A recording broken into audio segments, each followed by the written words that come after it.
a law and order view of the state that is set in contrast to the law, justice, and welfare view that we've seen in Montaigne.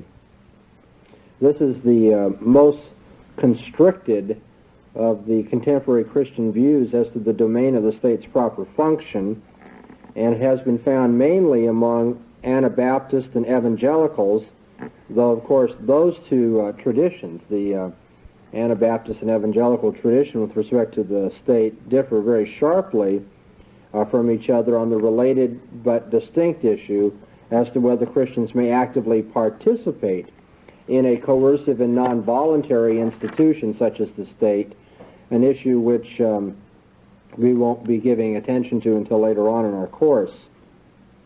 Now, to give some specificity to the view of law and order as the proper nature of the state, function of the state, we'll look at Carl Henry's book, Aspects of Christian Social Ethics. I think in that book he most clearly and consistently elaborates this view.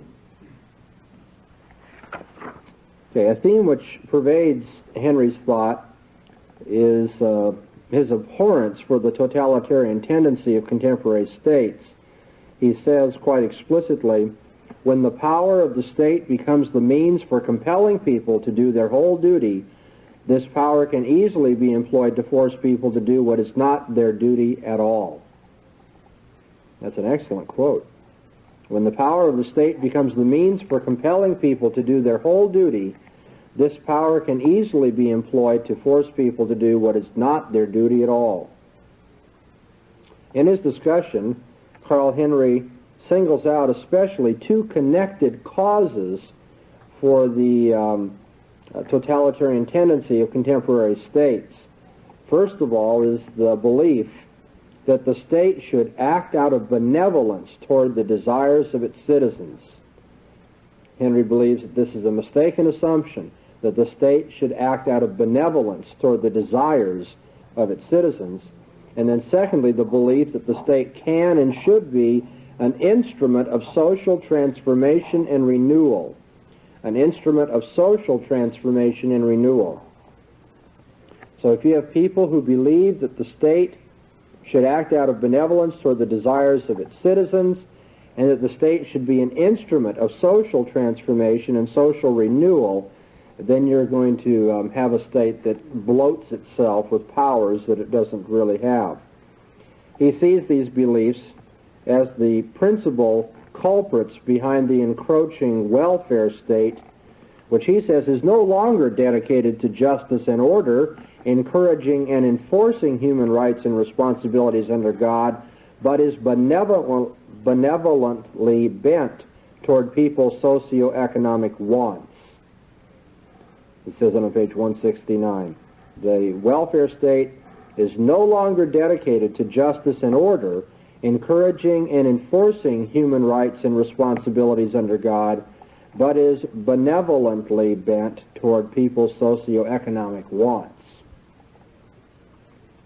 Henry is deeply convinced that our society needs renewal, of course, but he's equally convinced that Christians must work for such renewal.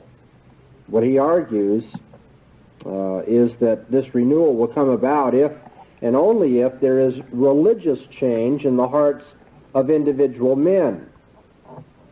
Evangelism, rather than legislation, he says, is the road to social betterment. And I quote, "The reliance on political means to lift all the burdens of mankind is characteristic of contemporary social theory, in which secular concerns wholly replace the spiritual. Such secular proposals, while claiming to promote social justice, tend in the long run simply to readjust the existing disorders along new lines." That's a fine insight as well. That when people rely on political means to relieve the burdens of mankind, what happens is that instead of social justice being promoted, the existing disorder in society is just realigned. The disorder is shifted to another sector of society.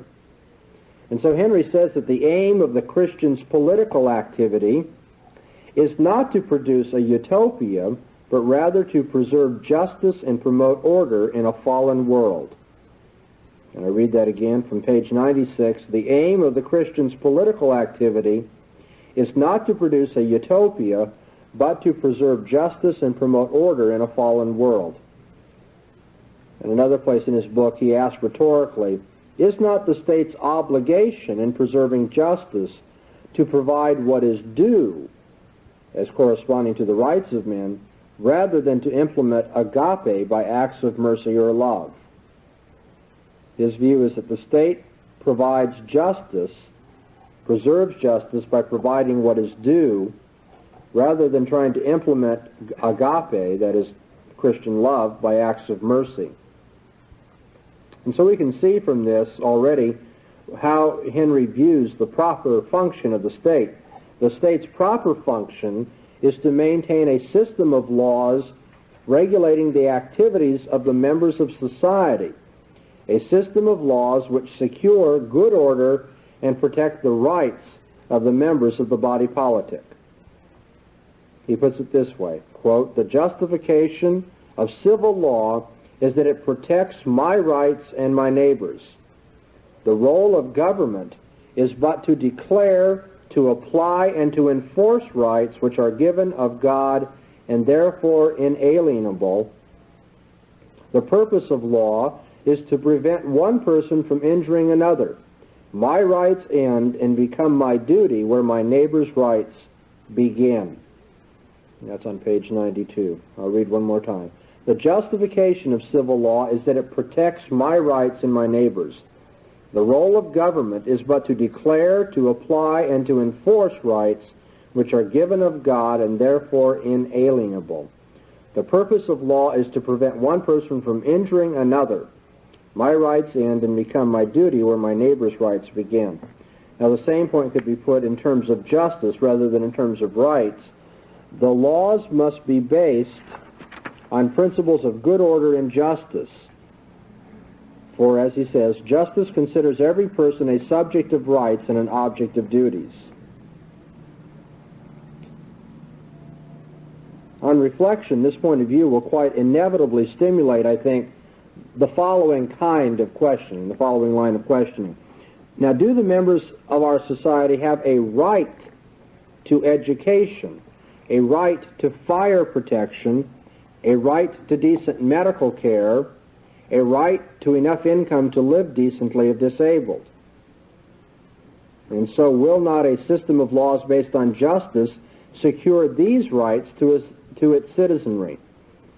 Why then should the securing of these rights be prejudicially described as the benevolent satisfaction of wants?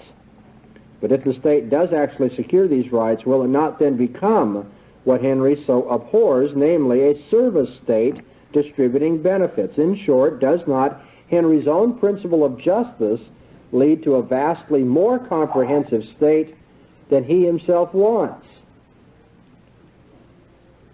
Indeed, some thinkers have justified a comprehensive service state by the principle of benevolence.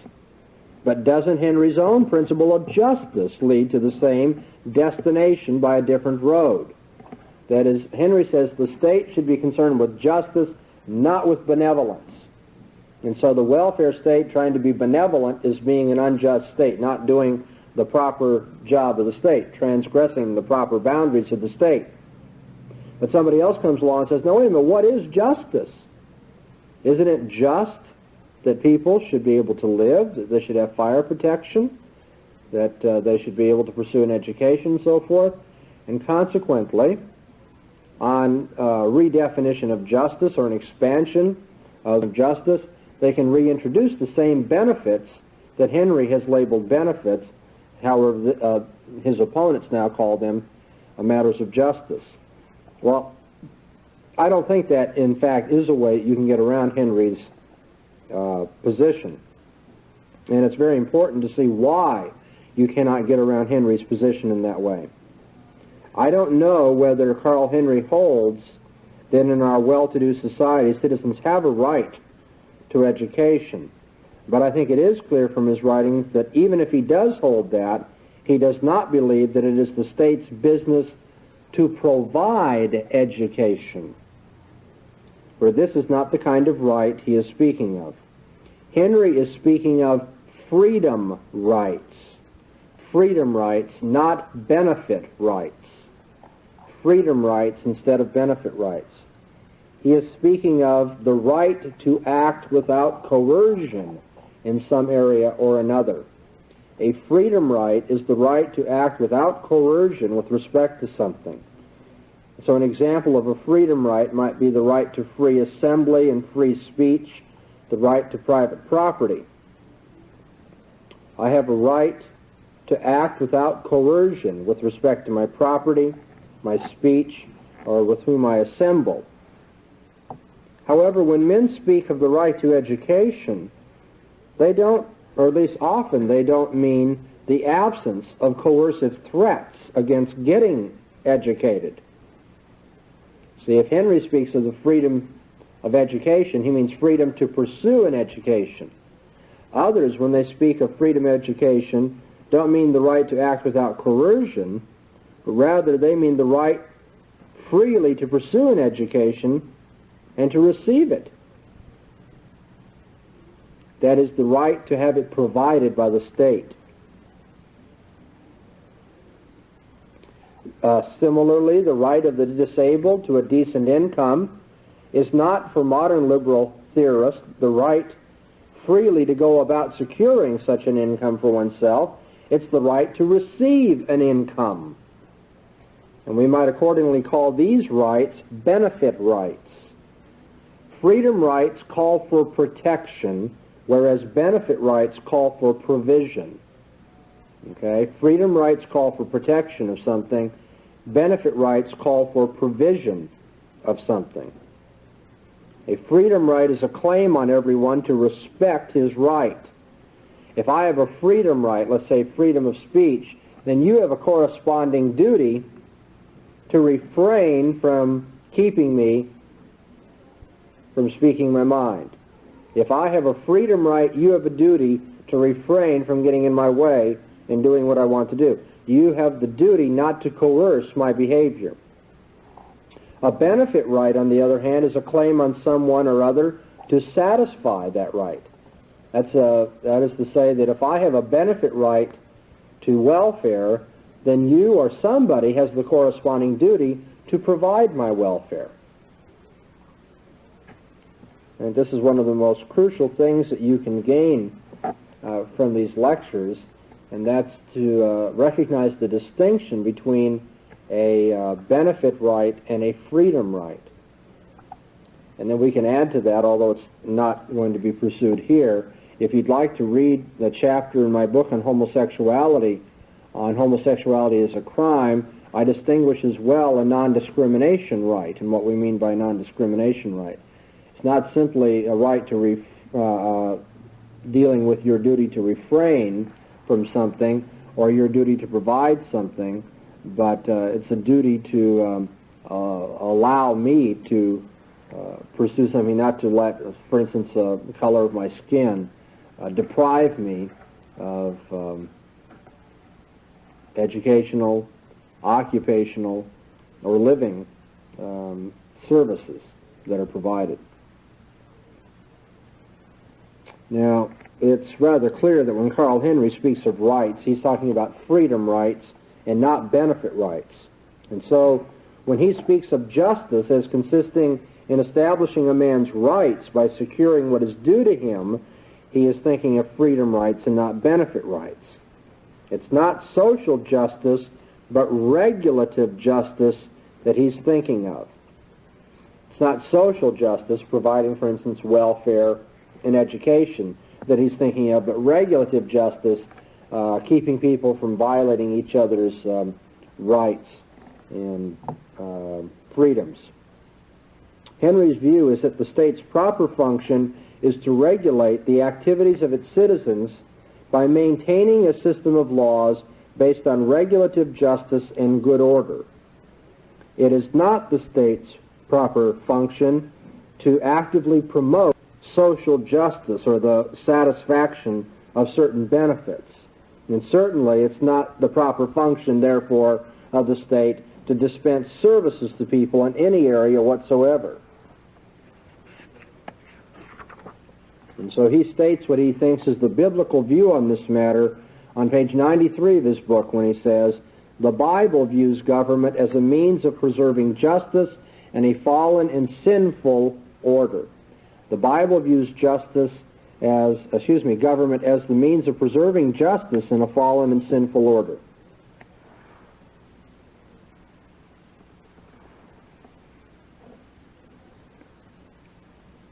It's worth adding, I think, to our discussion of Carl Henry's views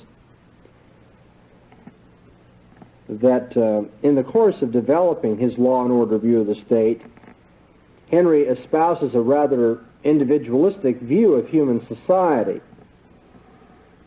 Now, this would not necessarily accompany the law and order view of the state, and you should see that distinction. The Anabaptist, after all, shares the law and order view while holding a non-individualistic view of at least the church.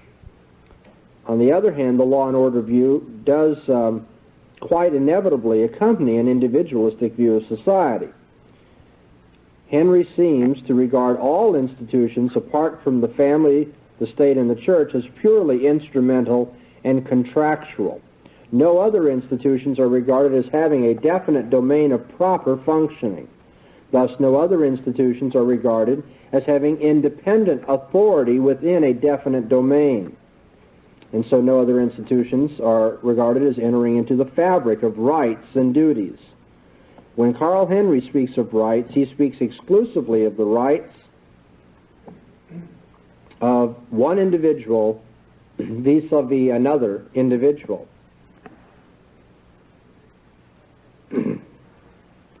Now, although this is very close to my own heart in terms of my view of the state, for the sake of being educated and understanding the options and understanding even better this point of view, you should understand how people would argue against it. And it might be argued by somebody that what should give us pause in the face of the law and order view of the state is its radical exclusion of social justice from the domain of the state's proper function.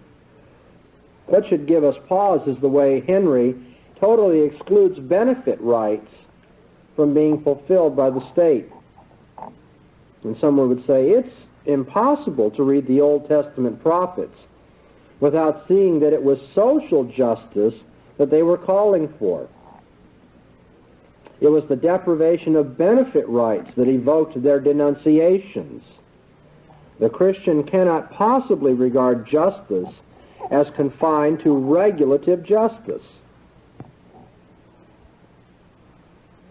But now, in Henry's defense, we must point out that it's one thing to say that the Old Testament prophets were concerned with benefit rights, and it's another thing to say that social justice belongs to the proper function of the state, to the proper function of the state. You see the difference? The Old Testament prophets could indeed have been arguing against the oppression of the poor and arguing against the failure to take care of certain needs of life and the welfare of those who are disadvantaged, without saying thereby that it was the state's job to make up the deficiency, that it was the state's job to satisfy benefit rights. All right? But what reason would Carl Henry offer for not moving to the conclusion that the state should be satisfying benefit rights in response, in sensitivity to the cry of the Old Testament social prophets? Well, Henry's defense, I think, is that social justice can be secured only if hearts are changed, and conversely, that it will be secured if hearts are changed. Henry would say the reason the state is not to take care of these needs that the Old Testament prophets preached about is because these needs can be met only if hearts are changed, and if hearts are changed, these needs will be met. Is that true? You know, as simple as I am to Carl Henry's view of law and order as the proper function of the state, you know, that isn't true. The idea that These needs can be met only if hearts are changed, and will be met if hearts are changed. It is true, of course, that in a society of sanctified men, social justice will flow forth. So too will regulative justice. And we must indeed beware of the utopian heresy that the kingdom of God will be inaugurated by the state and its coercive devices. But what concerns us here is not the society of sanctified men, but a mixed society. And it's simply not true that benefit rights cannot be secured in such a society. It's simply not accurate to say that it's impossible to secure benefit rights in a society of men where there's a mixed multitude, sanctified and non-sanctified. The freedom right to hold private property is protected in our mixed society, and an opponent of Carl Henry could say in the very same society the benefit right to fire protection could be secured as well. Moreover, fire protection and other such things is not secured by conversion. When the hearts of men are changed, that does not automatically give them fire protection. Fire protection is secured for people by the very device that Henry suggests cannot be used to secure benefit rights, the legislative action of the state. Now, it must, of course, be acknowledged that in our mixed society, we will never succeed in fully securing all benefit rights, either by legislation or by other means, but that's not a good reason, it would be said, for failing to try. We will never fully protect all freedom rights either, but we still try to protect them. And so Carl Henry's defense at this point has got to be supplemented. I don't think he can just say as a matter of empirical fact, these benefit rights cannot be supplied until hearts are changed, and they will definitely be supplied when hearts are changed. We need to add to that there's a difference between what should be done and what can be done. There's a difference between what is possible and what is moral, between what should not happen, ought not to happen, and what cannot happen.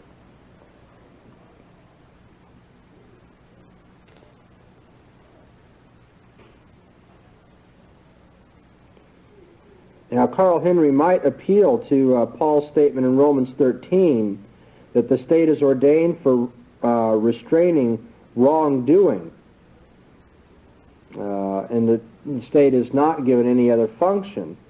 And he might use this to support the conclusion that the state is limited to regulative justice and is not to be involved in benefit rights, making provision for people's needs. But the opponent of Carl Henry immediately is going to say that surely the deprivation of benefit rights is a matter of wrongdoing. And so if the state is supposed to enforce punishment upon those who are engaged in wrongdoing, it will have to enforce benefit rights, because when people refuse to fulfill benefit rights, that's a matter of wrongdoing as much as anything else. It's a matter of individual wrongdoing and a matter of collective wrongdoing. It's the, if you will, failure to fulfill one's duties. Amos, it might be said, surely would not have tolerated any suggestion that the deprivation of benefit rights in Old Testament Israel somehow occurred without wrongdoing on anyone's part. The wrongdoing which underlies social justice, as well as that which underlies regulative justice, must be restrained and punished. But what other institution then the state is authorized to exercise the power of the sword over the entire citizenry? And so the argument would go that since it is a matter of wrongdoing that benefit rights are not met, the state will have to use the sword to punish those who will not meet benefit rights. The natural question that arises here now, though, is does the state punish all wrongdoing? Does the state punish all wrongdoing? Should the state punish overeating, for instance? And by what standard would we affirm that the state must restrain and punish those who refuse to show charity to their neighbor? what standard has been provided for that view of the state.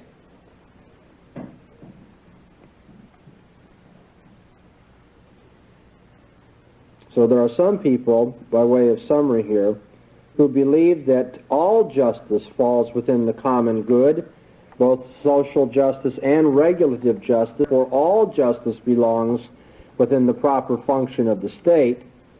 And there are some people who say, no, matters of social justice are individual concerns, and the state's concern is only with regulative justice. In fact, one must ask whether the view that says all justice is within the domain of the state does not naturally work toward a comprehensive service state again and inevitably produce a totalitarian state.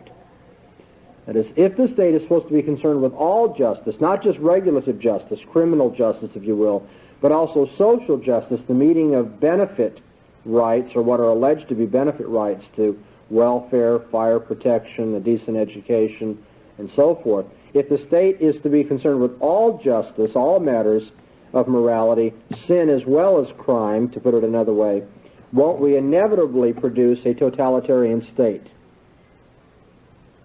And I think then in our discussion at this point, we have touched on one of the most basic polarities confronting the evangelical community today about political ethics, one of the most basic polarities. We seem to have to choose between blinking our eyes to the deprivation of social justice and acquiescing in the monstrosity of the comprehensive service state. It seems like, on the one hand, you have conservatives who say we need to avoid the totalitarian state, and so, well, the deprivation of social justice is something we blink our eyes at. And on the other hand, we have evangelicals who say we can't blink our eyes at social justice and its deprivation, and therefore the totalitarian state is a threat we have to live with. Some evangelicals choose one way and some choose another. Some are more concerned with the cry for social justice. Some are more worried about the comprehensive totalitarian state. Now, in the midst of that tension and problem, it has been proposed that there's a way out, a third way, a synthesis between those two pluralities. There are people who are convinced that we can take the view of social justice and the worry about the comprehensive totalitarian state and bring them together harmoniously in what will be called now, in our third view, the law and justice view of the state. The law and justice view of the state. This is the third major view of the proper function of the state that's been developed within the 20th century, and I think it's historically accurate to say it's never been characteristic of any one Christian tradition. It's received fairly clear expression, as clear as you're going to get, I guess, in two thinkers in the Reformed tradition, one more liberal than the other. The first being Emil Brunner in his book Justice and the Social Order, and the other Herman Dooyeweerd in the third volume of his new critique of theoretical thought. Okay, Brunner in his book Justice and the Social Order, then Dooyeweerd in the third volume of his new critique of theoretical thought. Brunner and Dooyeweerd have expressed their alarm at the totalitarian state.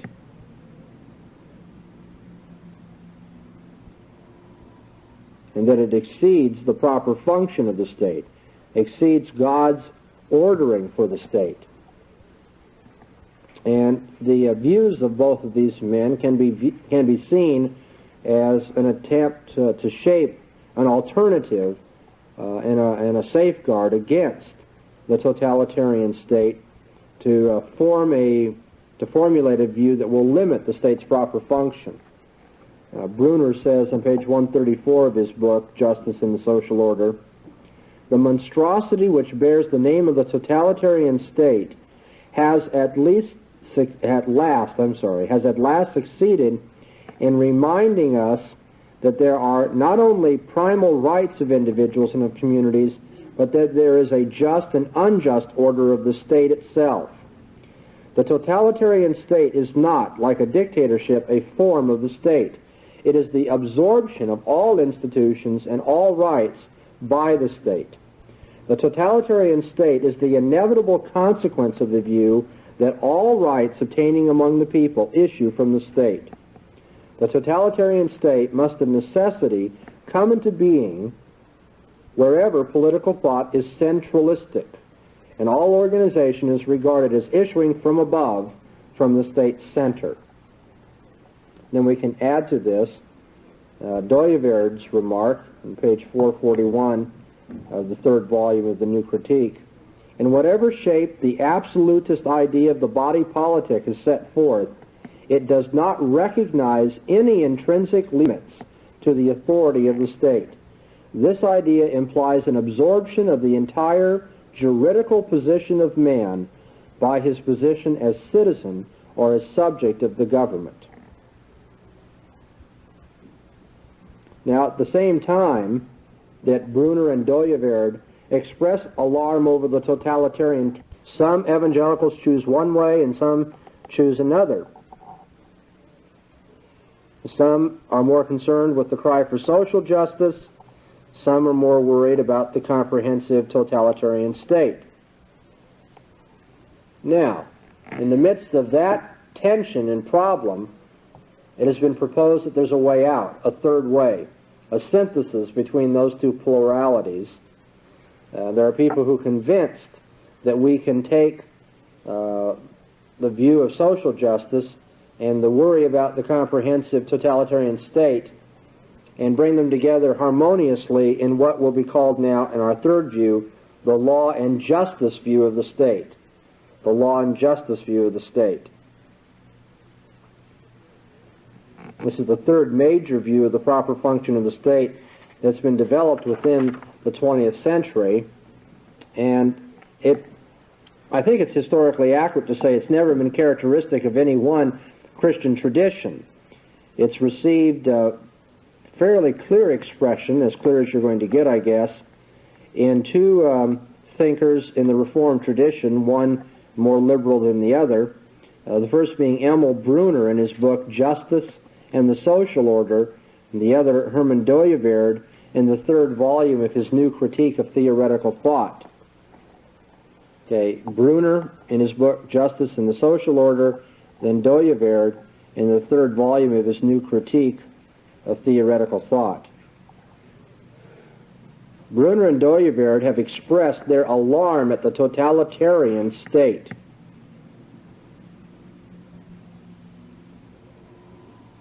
And that it exceeds the proper function of the state, exceeds God's ordering for the state.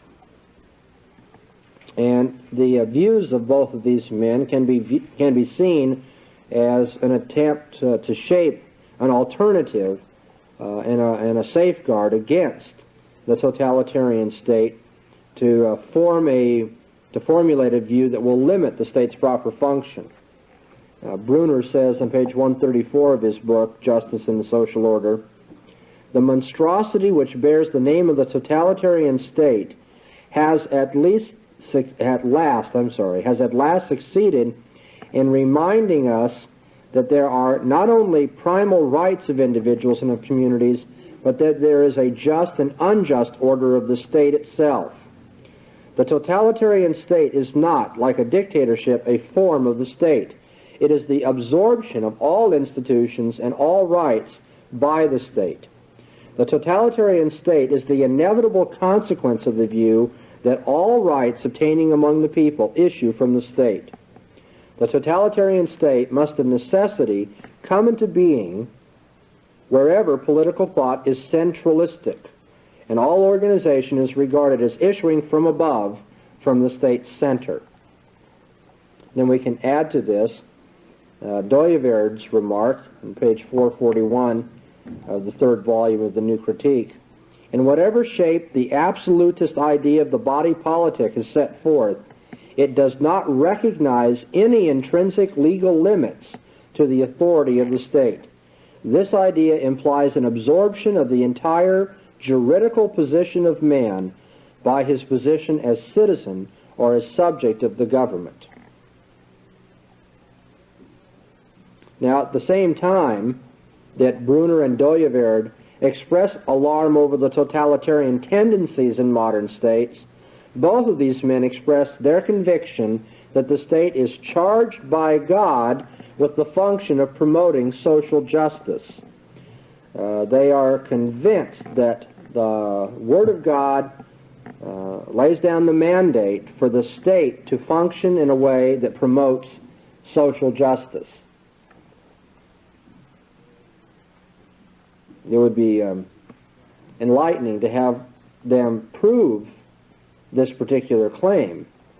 And one of my greatest dissatisfactions in reading them, to be honest with you, is that there's a whole lot of talk about what the Word of God or what God requires of the state without a whole lot of proof texting of what God requires. And some people, in Doyeverd, especially in his tradition, as we'll see later, abhors proof texting, the idea that you have to have some specific place in the Bible where something is taught. You can learn things of a more general nature just by giving a general impression or a feeling for the tenor or tendency or inclination in biblical teaching, I suppose. And of course, Emil Brunner, being a neo-Orthodox theologian, doesn't believe in infallible, inerrant, verbal revelation anyway.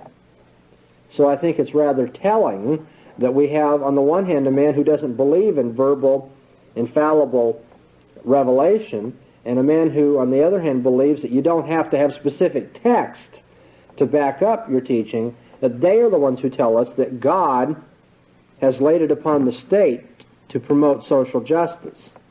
And that's a major defect. They're making a claim which one must wonder how the claim could be defended under challenge.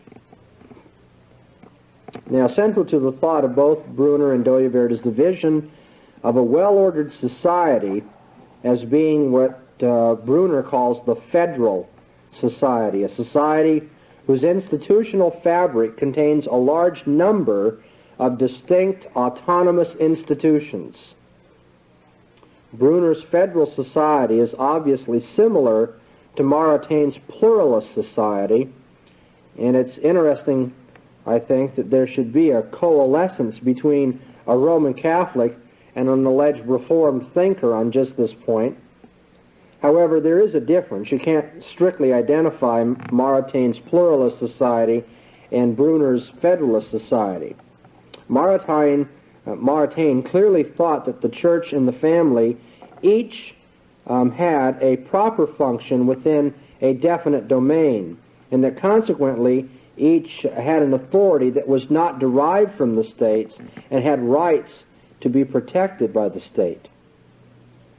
But Marotaine can be read as saying that all institutions except these are in fact subordinate to the state. His recommendation that the state grant each a considerable degree of independence can be seen as having no deeper basis than what is good policy in most circumstances. Because while he doesn't want the state to dominate in all areas, he doesn't believe it's wrong for the state to dominate in any areas except when it gets in the way of the family and the church. Now, on this crucial issue, Brunner and Doyeverd are clear. They hold that the institutional fabric of a well-ordered society will contain a great many institutions having a proper function within a definite domain, and each of such institutions accordingly possesses both authority in that particular domain and rights which ought to be respected by the state. The institutions of society are not purely instrumental and contractual. Brunner says, in the Christian understanding of man, communities are just as much established in the divine order of creation as the independence of the individual. They are innate in the God-created individual with his capacity and need for completion. Thus, it is not the proper function of the state to make educational decisions for society, or of schools to make business decisions for societies. Each of these God-ordained institutions has autonomy in its own domain, sovereignty in its own sphere. The state, too, is sovereign, but like every other institution, it is sovereign only in its own sphere. And as I hope you can hear, reflected even in the language I'm using, what we have is the general view that's called sphere sovereignty being developed. And so it is said that the standards of justice, I'm quoting Brunner here, the standards of justice obtaining in these forms of community are antecedent to the state. They are formed in manners and customs, agreements, contracts, rites, and ceremonies, established rites to which, in the first instance, no state pays heed. It is not the state which sets this life in motion, not the state which determines by which rules it shall proceed, not the state which can pronounce on its justice or injustice. The state in all this comes late, protecting, preserving, regulating, but not as a creative or constituent agent. So, what is the sphere of the state's function? What is the domain of its proper function? On this view, it is a twofold one. The state's proper function is to regulate the activities of the members of society, both the individual and institutional members of society, and to regulate them by a system of laws based on good order, regulative justice. But secondly, the state's proper function is actively to promote social justice. The state's proper function is actively to promote social justice. And what is crucial, notice, and I hope you get this in your notes, is that it is actively to promote it. Actively to promote it. When at all possible, the state is not itself to provide the services and engage in the activities which will satisfy our benefit rights. Rather, the state's function is simply actively to promote a society containing institutions which will and can satisfy those rights. And you have to remember that in all its actions, the state must respect the autonomy, the sovereignty of other institutions in society.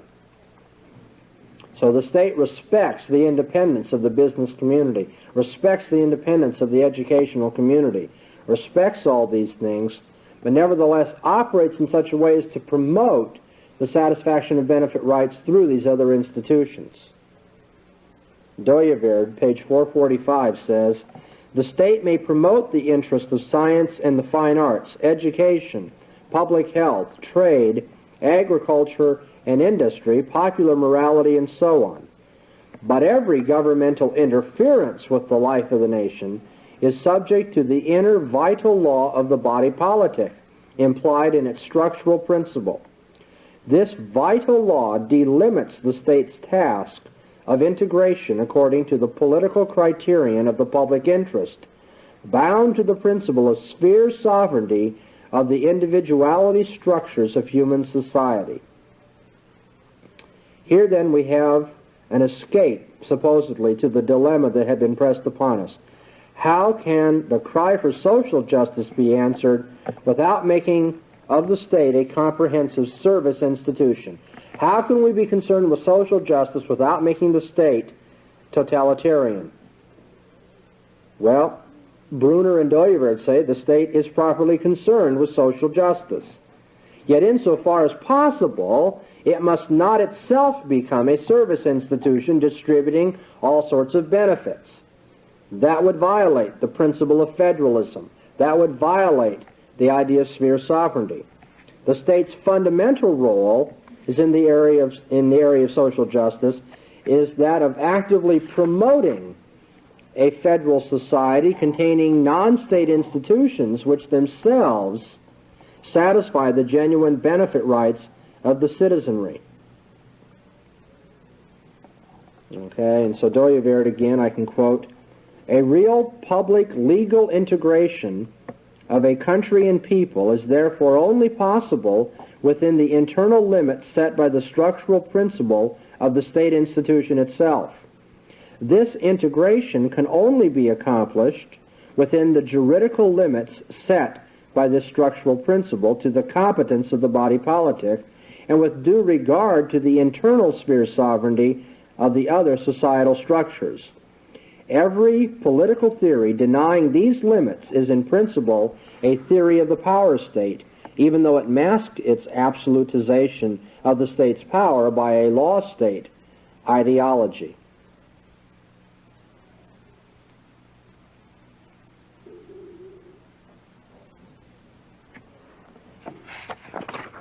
Well, we need to ask whether this is a solution to our problem at all.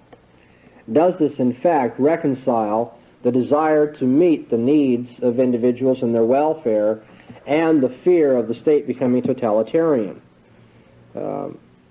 Undoubtedly, proponents of the views that we've been talking about, all the views, but this third view would say that what I've said this morning calls for a great deal more elaboration. But we need to ask, even with this short introduction to these views, whether a solution has been provided by the Doyeverdian and view and the view of Brunner. The theory does not imply that the state may not use its taxing powers, you see, to support non-state institutions. Nor does this view imply that the state may never render anything which can be regarded as a service. For instance, the maintenance of a system of good roads is a service and is perhaps to be justified by the principle of good order, that which makes it possible for the citizens to go about their task. And perhaps some benefit rights are such that it is impossible for anything but the state to satisfy them.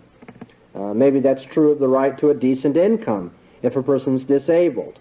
One would like these kinds of distinctions more carefully articulated, perhaps, but it does seem like that Brunner and Doyeverd would allow taxes to be coercively taken from the citizenry and given to non-state organizations.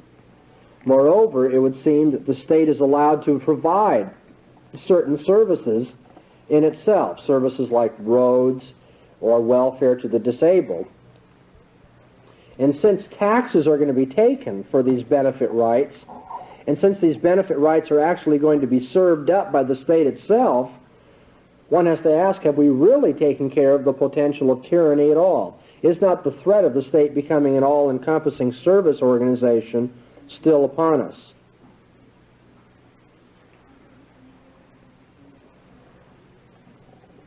Now, our American legal structure, to a rather gratifying degree, recognizes the domain autonomy of many non-state institutions.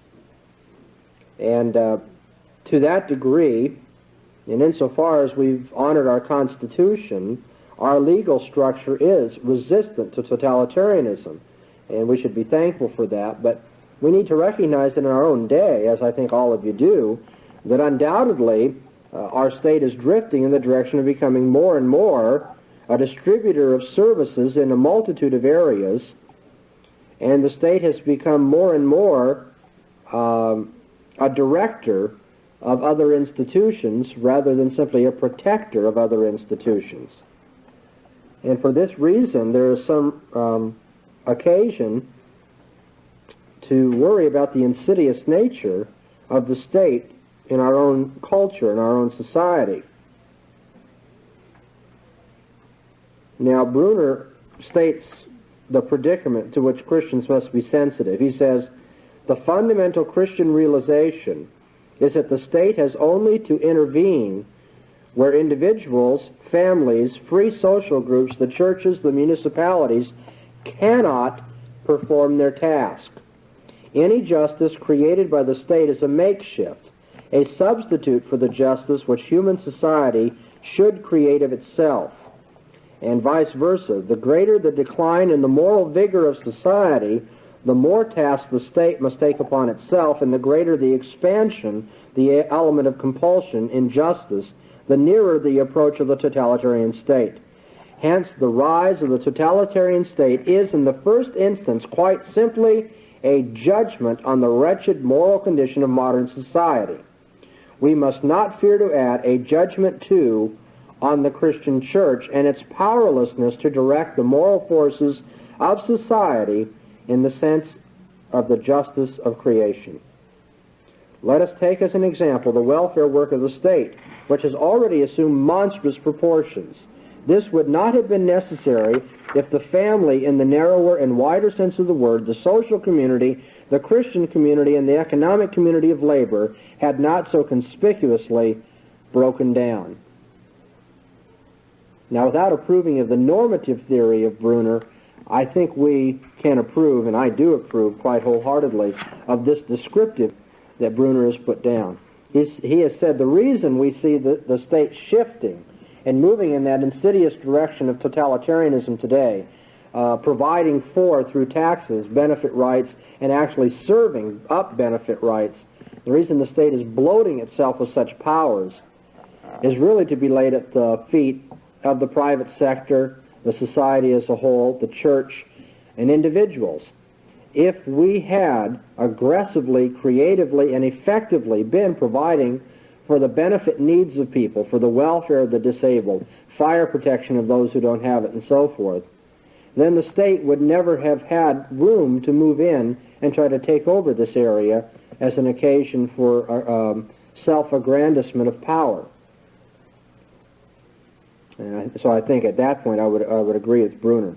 Well, before I go on, this has been a discussion, surely inadequate, but I trust at least the beginning for your reflection on the first major question in Christian political theorizing: what is the proper function of the state? What is the proper function of the state? Maritain says it is law, justice, and welfare, and the state can actually provide the services if need be. Carl Henry says, no, it's only law and order, and the state should not provide benefits.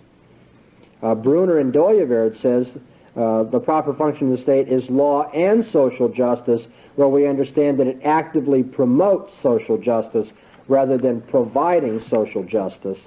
But then, of course, the breakdown between view 1 and view 3 is conspicuous when we see Brunner and Doyeverd allowing for taxation and the provision of services in the area of social justice anyway. Questions? Would Carl Henry or Doyeverd allow for what's happening today, Christians being involved in political activities and getting people to vote in accord with Christian legislation? Oh, yes. Yes. Carl Henry's view of law and order is not an obscurantist or a retreatist view from society. What he's saying is, however, that it's not the state's job to take care of benefits. It may be the church's job and individual Christians' jobs to get involved in the state, but on the other hand, the state does not get involved in the work of the church and individual charity. So you see how those two come together. The law and order view does not prevent Christians from getting involved in the state, but it does prevent the state from getting involved in the charity of the church. Well, I guess you want to be careful here. We wouldn't say that the state is not involved in any way. The state could, for instance, prosecute extortion or mismanagement of books or something like that. If there's thievery going on, let's say some radio evangelist is saying, send in your money and we'll take care of starving children in India. Okay? And then it turns out that the $6 million he raises gets used for personal pleasure, his own jet and Mercedes and fine clothes and so forth, rather than going to the people in India, then the state, I think, can prosecute for fraud. So it does have some relationship to the church's ministry and finances. But the state should not be doing the job of the church in providing for the welfare of individuals. However, on the other hand, in the church, individuals could be exhorted to get involved in the affairs of the state and have a moral influence in their state. Okay? In relation to that, would you care to comment on any transformation you've seen in Christianity Today magazine since Carl Henry has left?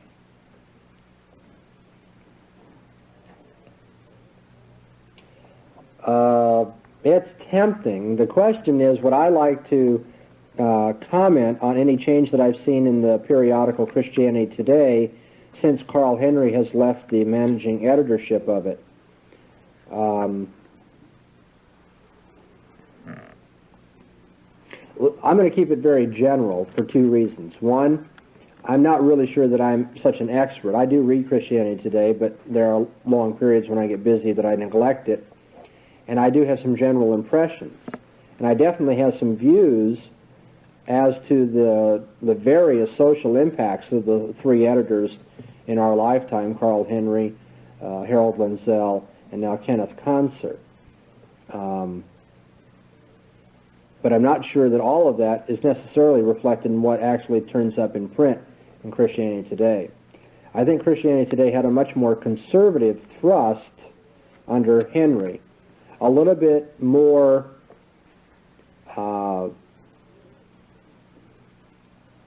obscurantist thrust.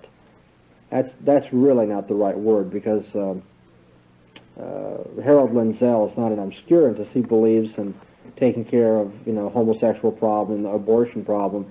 But nevertheless, a research-oriented thrust under Lindsell, or so it seemed to me. And under Concert, I think there's a return to the whole culture approach, the whole life approach in Christianity Today. However, it's not the conservatism of the earlier Carl Henry. I think you see more of an openness to liberation theology, to the views of the state that we've been discussing that allow for the state to provide welfare, and more hesitance about law and order considerations of conservative Christians. However, I don't believe Concert is to be considered a liberal in these matters. I just have to hear more from him and see more what he does with the magazine. Well, I doubt that's really scratching where you're itching, but that's about all I can say. Christianity Today certainly has had a history, and you can see the complexion change with its 3 editors on social matters. But how accurate I've been, I'll let you judge. Other questions about these 3 views? The one view that allows the state to engage directly in welfare, the second view that doesn't allow the state to engage in welfare at all, and the third view which says the state should stimulate welfare, the provision for welfare. In the third view, would you say then that the state could tax and then give money to institutions? Yes, in the third view, it is allowable for the state to tax the individual citizens and then provide the tax money to other organizations to provide services for people. Fire insurance, welfare for the disabled, or what have you, education. So the state, for instance, could fund the University of California. How about churches? They could fund churches then? No, they wouldn't fund churches because churches are not providing for the material welfare of people. Churches take care of the spiritual needs of people. Or so the breakdown goes. Well, let's take a break and then come back in just a few minutes very quickly and continue with our discussion